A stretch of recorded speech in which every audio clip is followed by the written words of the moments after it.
and welcome back to South Bristol Chess Club Club Championship 2013. Today we are back in Group B, and we're going to be taking a look at a game between Richard Garrett and Dan Travis. Well, for Richard Garrett, the tournament started well with an excellent win over Jerry Jeps, and he's lined himself up nicely for a possible qualification. The champion obviously doesn't want to let go of his title. He faces Dan Travis, the wild card, who unfortunately had a nightmare in his first game, which really would have dented his confidence. But let's see if he can put that right.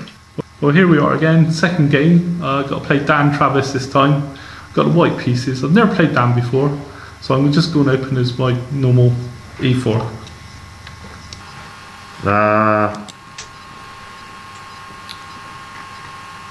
e4. Right, so Richard Garrett is my opponent. This is my second match at the club championship. I feel very lucky to be here, but my first match was very tough. I'm hoping I'm going to make a better game out of this one. So let's play an opening that I quite like, and let's start with the French. So e6. Oh, he's played e6, the French. I thought he played some sharp stuff, but I thought he was a sharp player, but never mind. I'll go with my normal d4. d4, okay. Well, the standard thing here is d5, so I'm playing d5. Right, he's played d5. This is all book stuff so far, so I'm just going to go to Tarrasch variation. Knight d2. Knight d2. So I was hoping for pawn takes, a bit more straightforward, but knight d2, so standard thing here is knight f6. Knight f6. Right, he's moved his knight out to f6. I expected that, so I'm just going to play e5. d5. I was hoping Richard wouldn't play this. This starts a very closed game for black, and white has more space. I don't really like this position, nor am I very familiar with it, but I know that the standard move here is knight d2, and anyway I don't have any choice, so knight d2.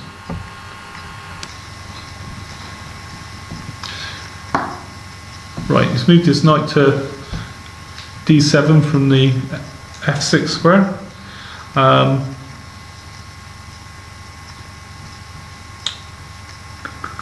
going to just play c3. There's something wrong here.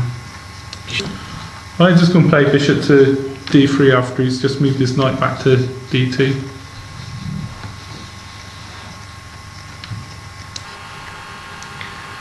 Bishop d3.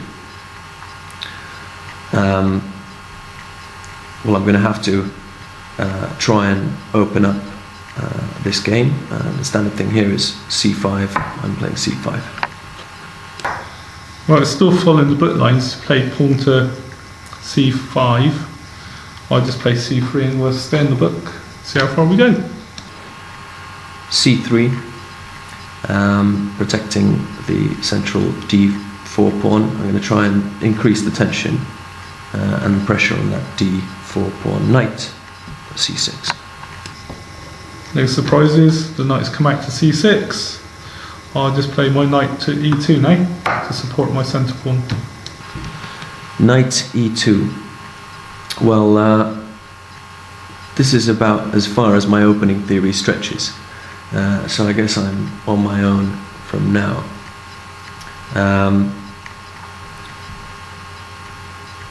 b6 seems like a good option to support my c5 pawn.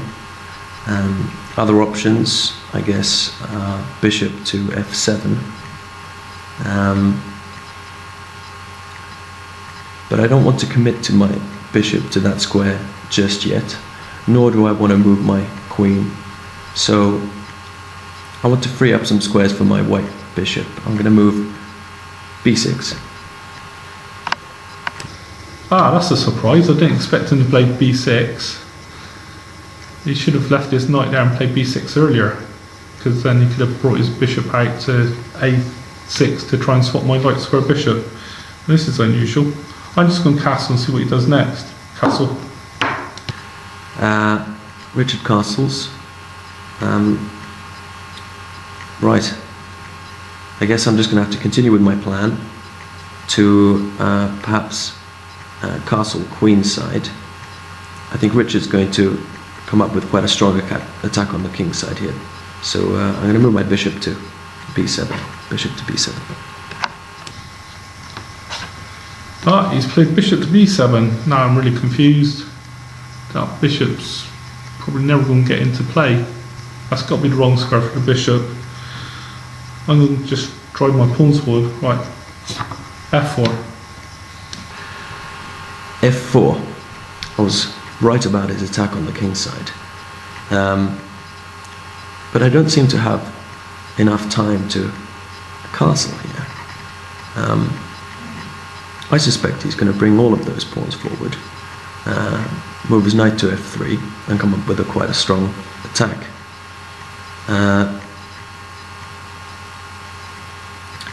I also need to mix up the game because Richard knows his theory. I need to come up with something that's a little bit different. I'm going to try h5 here with a view of a kingside attack of my own and also preventing him from advancing his queen on that white diagonal there. So I'm going to try h5. Oh my god, he's played h5. That does nothing. That just weakens all his light squares around his king. I've got to be winning now. I'll just play f5. f5. God, I didn't think he was going to attack that quickly. I thought he was going to give me a bit more time than this. Perhaps free his bishop or move one of his knights out of the way. But no, he's gone straight in there with f5. This looks very strong. I'm not sure what I can do. I need to try and castle. Castling kingside is obviously dead. I'm going to move my queen out of the way and try and get my king into safety before he gets to me. Queen c7. Queen to c7. He could be trying to castle queenside, but I don't know if he's got time. I'm just going to capture on e6. Richard takes on e6. This is looking very bad. If I take back on e6, he checks me with his white bishop. This is looking very bad. What the fuck did I play? Richard takes on e6. This has all happened rather quickly. My king's under a lot of pressure here. If I don't take back, he's going to capture my knight. I got to take back, but this leaves an awful check on g6 with his bishop. I think this game is pretty much over. I'm going to have to take on e6. Yeah, he's captured back. Now I'll stop him castling queenside. I'll put that bishop in g6. Bishop to g6 check. And he does do a nasty check on g6. This is looking very bad. I've only got a couple of squares open to me. Both seem unattractive. I just can't believe how quickly he's got into such a good position, and my king side completely blown. I'm going to have to go to d8. King d8. He's moved king to d8. I suppose e7's a little bit dangerous once I played my knight to f6, because my other bishop was threatening to come in, check winning a piece. So, okay, well I'm going to move my other knight anyway and attack his weak pawn that he can't defend. So knight to f4. Knight f4, well, threatening the fork and to capture my pawn on e6 there. There's only one move to defend that pawn. I'm going to have to move my king to e7. Well, that's the only way you could defend it. He's moved his king back to e7. Of course, I can't play the bishop to g5 now because the knight's in the way. I'm just going to move my other knight to f3 and bring that one into play. Knight to f3. Richard's moved his knight to f3. So obviously a very strong move, advancing his pieces towards strengthening his kingside attack. Whereas my pieces are all virtually boxed in. I'm going to have to come up with something here to improve my position. All of my pieces are boxed in, and it's all to do with this e5 pawn firmly in the center there, stopping all of my development. I'm going to have to sacrifice a knight. Knight takes on d5. Oh, I didn't expect that. Knight takes e5. He's just trying to break it up in the centre. I'll capture back with the pawn. Pawn takes e5. Pawn takes knight on e5. Well, I'm going to capture his pawn with my knight. Hopefully this will release some tension and open up the game a bit and give my king a chance to escape. Knight takes on e5. Well, he's captured back with the knight. I've got lots of moves here. I must be winning this. I mean, there's loads of combinations. I'm just going to play knight takes knight and keep his queen and king in the centre. Knight takes knight. He takes my knight on e5. Well, queen takes his knight on e5. Yeah, queen takes knight, forced. Right, what do I play here? I could play bishop takes pawn with a nasty little fork on g6. I could play rook to e1, hitting his queen. Or I could try and get in on f7.